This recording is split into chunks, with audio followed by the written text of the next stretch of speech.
All right, guys, if you guys want to start raising your hands for questions for Coach, go ahead, Gibby. Yeah, Coach, Syracuse has gotten you guys twice this year. Is it a matchup thing or they just play better than you guys? I think they played better. When you look at the first game up there, I thought we had our opportunities. There was a game, one of those games we were coming without Devin Daniels, and then we found out, that DJ Funderburg wasn't going to be available for the game. But they've made shots. When you look at them, I think we've scored enough points to win both games. But at the end of the day, they've outscored us. One of those games, we turned the ball over anywhere from 18 to 20 times a game, and they've shot an unbelievable percentage against us in the last couple games. And, give them credit. They've outplayed us and won the game and made plays down the stretch. Go ahead, Jonas. Good morning, Coach. How are you? Hey, Jonas. My first question actually has nothing to do with actual basketball itself. I'm just curious. Do you miss wearing suits on the sidelines this year? Are you comfortable wearing your comfortable clothes coaching the season? Man, that's been a hot topic lately. And it's weird, Jonas, because, and I first saw it at the Pitt game because I like to go back when we were playing teams and watch, last year's games at times too. And we looked so out of place when we were wearing suits. It was funny, like it was weird. And so I thought I would miss it, but I don't right now. And I'm not saying that we should never wear suits again. I'm not saying that at all. But I am saying that, it's weird. I would love for one of you guys to tell me how it started where basketball coaches inside wore suits. And I don't know how it started. And it's a good thing because I love my suits. I got a lot of really nice suits, but I don't miss it right now. Maybe I will over the summer and say, man, I can't wait to get back into suits. But at this moment, to answer your question, I do not miss it at this moment right now. All right. Well, my real question is, heading into the tournament, a lot of people feel like you guys need to win it all, maybe, to get to the NCAA. Having been in a one bid league at UNC Wilmington, having to win it all to get to the NCAA tournament from that league, how can you draw from that experience? What can you bring from that experience to this team and this experience this year going to the tournament? Man, that was nerve-wracking. We went into my last year. I think we had 29 wins at Wilmington, and we were playing in the championship game. And if we didn't win the tournament, we were going to go to the NIT, and it was tough. How can that help? I'm not sure if that helps at all. I mean, it's a different league. Matchups are, in any tournament situation, a lot of that stuff comes down to whatever matchup you get. And, the way I can help these guys, Jonas, is us just to concentrate on Syracuse and try to figure out, how to beat those guys. And then if we're fortunate enough to get a win, then concentrate on the next team. And that's all the only way that I have ever approached it. Most of those tournaments, two of those three that I was at Wilmington, we either went in as a number 1 or number 2 seed. And so it's a little bit different. This one here, I don't think any team in our league is comfortable saying, hey, how do we just win the tournament? I think you win one game and then you figure out how to get to the next one. Lauren? Hi, Coach. I'm doing a story on kind of the larger picture with March Madness and just it being tournament time overall. So what does it mean to you and just the sport that there is an NCAA tournament this season and a path to get there? Lauren, I think it's a beautiful thing because, the NCAA set the minimum games at 13, which makes me think that nobody thought that we all could play, as many games. In our situation, we've been fortunate enough to get to 22. We played 17 conference games, but we're blessed to even have this tournament. It's always, I think in the back of my mind, I remember last year after winning the Pittsburgh game, how the tournament was taken away. And I just didn't want this not to happen this year because I think every kid in this conference worked hard to be able to play in a tournament. And then obviously when you talk about the NCAA tournament, which I've been fortunate to be around, man, it's a really unique, unbelievable experience. I know it'll be a little bit different experience than it's been in the past, but it's I think it's the greatest event in sports. And so just by them doing a great job, we're prepared to host it. It will go off. I think it's a great thing. Go ahead, Corey. Kevin, obviously Manny won or was named to the all defensive team this morning. I wanted to ask you just his impact on the game when it comes to the defensive side of the ball. He's a game changer. I was one of those guys that was really disappointed last year that he didn't even make the all defensive team. And I'm happy that people, around this conference, those who get a chance to vote, realize what a game changer he is. As you said, he allows our guards to make mistakes, and sometimes he sacrificed his ability to stay on the floor because he blocked so many shots. But we always talk about the ones he blocked, but we don't talk about the ones he altered. And people always looking over their shoulder. So I'm ecstatic for him. I'm happy for him. I wish he would have got Defensive Player of the Year. That's not to take away from Alvarado, who I think led our league in steals. That being said, I'm excited about the player that he's become. And Corey, coming out of high school, I knew he was a tremendous shot blocker, but I didn't know he was going to be the same shot blocker after having 2 surgeries. And I think that's what makes it so special, because this guy had 2 shoulder surgeries and is still blocking shots at, a high rate. And he's the best shot blocker that I've ever been around. And kind of feeding off of that, Jericho Helens, though he wasn't named to one of the 3 teams, named honorable mention for his efforts down the stretch. How big has he been for this team in getting back on track after losing Devin Daniels? Man, he's been huge. Once again, we're always blessed that others around recognize our guys. And I'm excited for him also because he's one of the, Corey, he's what you want in a guy has been in your program as a freshman year, sophomore year, junior year. When you take his numbers and you see how he's improved, I give a lot of credit to him and also our staff for helping him develop. And doing this, 5-game stretch or even more for Jericho, man, he stepped up and he's been tremendous for us. And we wouldn't be with 9 wins if it wasn't for his play. Go ahead, Andrew.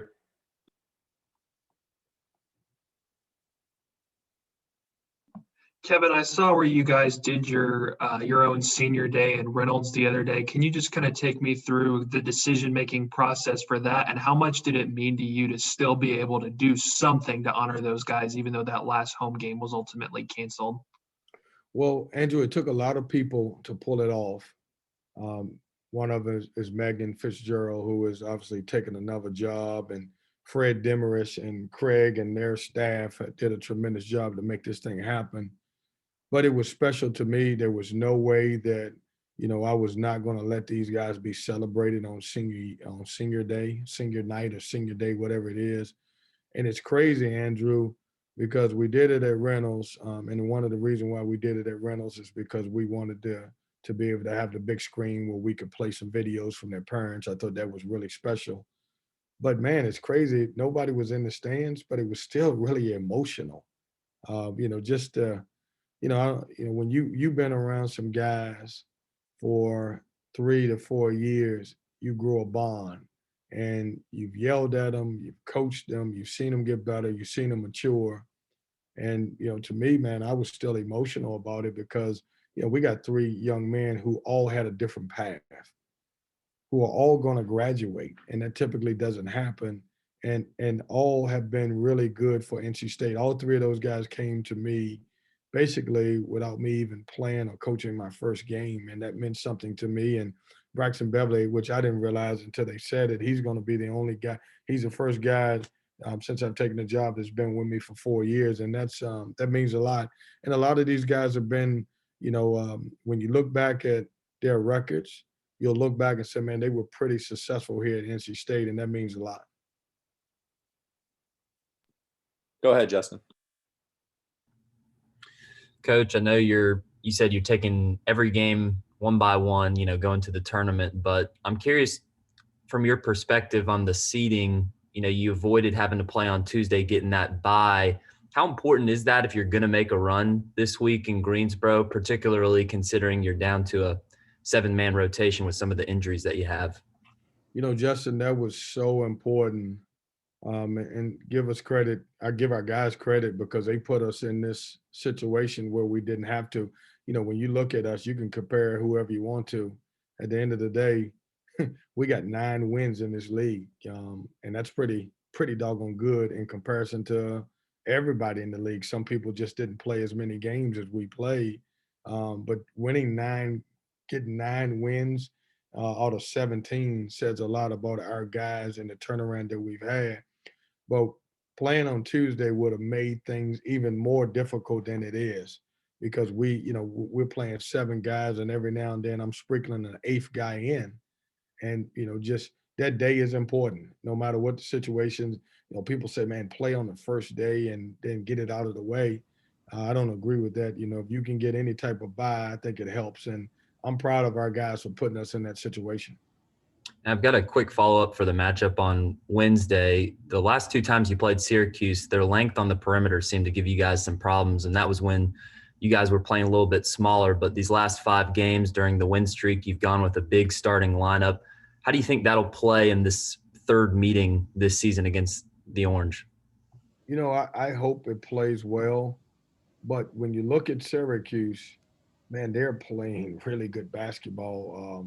They knocked off – last 2 times they played, they knocked off 2 really good teams in our league that, talking about Clemson and Carolina, who Carolina's the biggest team in our league. And so I hope our size helps us. But at the end of the day, they're playing elite level basketball. They're making shots. They can make shots behind the 3-point line. A lot of people would say, man, they take a lot of bad shots. I would say they make a lot of tough shots.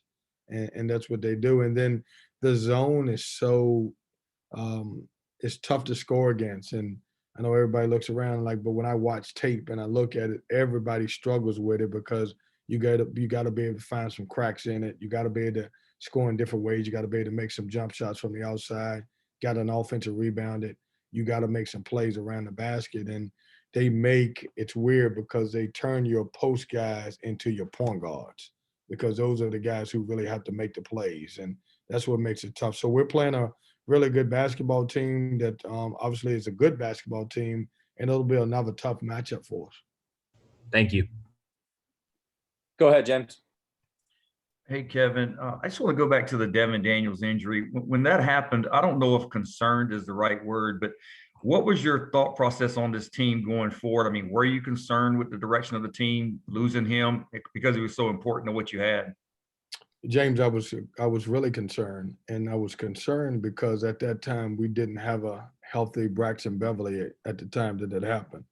Also, Thomas Allen, which we haven't said a lot about.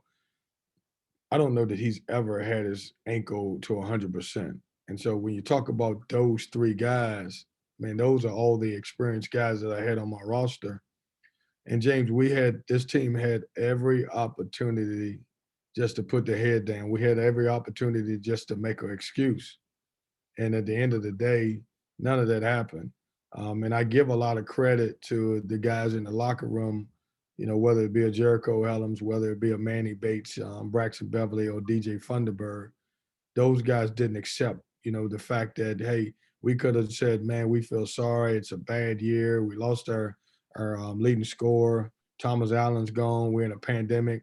And we could have just put our head down. Instead, we all came together and we just fought. And that's what I want. And that's what NC State's about. When things are rough, let's figure a way to fight. And they put us in a position to be where we're at today. Thanks. Go ahead, JB. Hey, Coach, thanks for taking out the time as usual. I wanted to ask you about the rhythm that you guys were able to develop towards the end of the regular season, but then having the senior day, the game against Virginia Tech taken away from you, and that could have been a huge game for you guys, as far as your resume or whatnot. But my question to you is, are you concerned about any of that rhythm being lost, going into the ACC tournament, because you guys haven't played since, I believe it was like last Wednesday, last Tuesday or whatever. Are you concerned having that game taken away from you, taking away some of the momentum you had going into the end of the regular season? Yeah, JB, you're always concerned about that because when you're playing good basketball, you want to keep playing good basketball.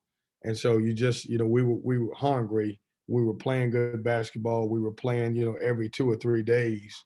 And so we've tried to simulate some of that stuff in practice. Just so you guys know, the seniors, we did not an inner squad, but I put all of the seniors on senior day on the same team. So they actually got a win that day. They played well. And so that was a good thing. But JB, it's always tough when you're playing good basketball just to have a pause of any type. But we could look at it as a positive. Maybe some of our guys needed a little break going into the tournament. So we'll see what happens. And obviously, I'm sure we'll be able to tweet about it or talk about it the first 5 minutes of the game. Thank you. Go ahead, Josh. Before I get to my question, since you asked us about the history of suits, Tim Peeler passed this along. Everett Case began wearing double-breasted suits and very expensive tailored suits when he came to state in '46, leading to everyone in the Southern Conference following along. So we started that, right, Josh? That's according to Tim. I trust him on that. But Tim say he's doing his hand like this. Now he don't want credit to say we started it. He's going to take it back. I'm just interested with everything that's on the line in Greensboro this week. How much do you expect to be leaning on your 2 Greensboro freshmen? Well, I need them to play well. I don't, leaning is a tough word because, here's one thing that you got. This is their first ACC tournament also. And so I need them to play well. I need them to play steady. I don't need to lean on them. You typically don't lean on freshmen. Hopefully our veteran guys we can lean on them and then everybody else contributes. But, they don't know what they don't know. And that's a good and a bad thing because, obviously when you go into the tournament, you need some upperclassmen to play well and some other guys to add to it. And I hope they're an addition to our guys playing well. Thank you. Go ahead, Tim. Coach, I got 2 questions for you. I know you and Wes are close. I was just wondering if you happened to catch the end of the women's championship game last night or yesterday afternoon. I did. And I've told Wes Moore, and guys, I'll say this, man, Wes Moore is, man, an unbelievable coach. He's done a tremendous program. But I told him a couple of years ago when Elisa Kanane came, he's going to be a way better coach than he is. And I think he's starting to realize that. That being said, that team is so much more than Elisa Kanane. It's some really good players all the way around. They make big plays. They believe in one another. He's built a great culture where those girls believe that they're going to win no matter the situation. In the semifinals and also the finals, they both were they had some adversity, and you could look at them and realize that they never thought they would lose a game. And give him credit. And I know how important staff is, so his staff has done a tremendous job behind the scenes. And Wes he's doing Wes things, man. Now, Wes is going to tell you he don't know how he's doing it, and his team is man, we're getting lucky, but don't believe that now. They have a chance. They have a chance to play for a national championship. That's how good they are. I'm not going to jinx them and say, hey, they're going to win a national championship, but they're really good. That's a really good basketball team that he's put together. The second question is one of the oldest coaching stereotypes, cliches, whatever you want to call it, is it's the hardest thing to do is beat a team 3 times in a season. Do you think about that? Is that true? Everybody says that around tournament time. That goes all the way back to the very beginnings of tournament basketball. Well, I hope it's correct. I don't necessarily agree with that. I think, it's a lot of these games are matchups. I look at basketball and I compare it to boxing a little bit. It just depends on the guy that's in front of you and his style of fight. And so a lot of these, and that's why you see so many, you can have a team that's on the top of the league and a team in the middle or the bottom beat another team because it's styles make fights. And one thing I will say about those guys, what makes it tough is they have a unique style on the defensive end because it's different than anybody we play against, and their ability to make shots make it really tough. So, Tim, I hope that that is right, but I'm going to tell you in my experience over the years, that's not necessarily right. But in this situation, if you think it's right, I hope you're right. All right. Thanks, Coach. All right, thank you. Go ahead, CL. Hey, Kevin, I wanted to ask you about the 9 a.m. coaches calls you guys had over the spring and summer. I forgot who I talked to. It was either Brad Brownell or Mike Young said that when they went into their COVID pause, they called you and they felt like that was something that they may not have done before, but those calls kind of, I don't know if broke down the walls is kind of the right phrase to use, but it kind of created a different kind of camaraderie among the coaches than y'all necessarily had before. How do you feel like those calls kind of led into that kind of thing happening this season? I think the calls made us come together more as coaches to fight the virus. It was one of those things that social injustice, the virus, we talked about a whole lot of different things. And, you know, it lets you see that most of us, even though we're competitors and we like beating up on each other, when it came to these type of situations, we could all be on the same team. And it was really good because everybody was able to call one another, whether it's a call from one coach or another coach, to find out how they handle situation. And, you know, it was really amazing the teamwork that everybody had on that call. And there was every coach that was on there. And what we did, CL, is we would ask, well, how is your school handling this? And how are you handling if we got to go on a pause, and what's your protocol? And what we try to do is we would give enough information and we would go back and find out information and talk to our administration and our sports medicine and said, well, Clemson's doing this or Virginia Tech's doing this. You know, what are we doing the same thing or is it different? And then that allowed them. So a lot of times our conversation would go from, you know, Paul Rougeau would be able to take it to the athletic directors, which we all could talk to. You know, I would talk to Boo and say, hey, I think this school's doing this. Have you heard that? And Boo's been tremendous through that part of it. So CL, the biggest thing is I think we all, a lot of times, because we're so competitive, everything that we do is very secretive and nobody wants to share anything. And I think in this case, we all knew that we had to get on the same page in order to do the best thing for our student athletes. Appreciate it, man. Thank you. All right, that looks like it's it. Thanks for joining us, Coach.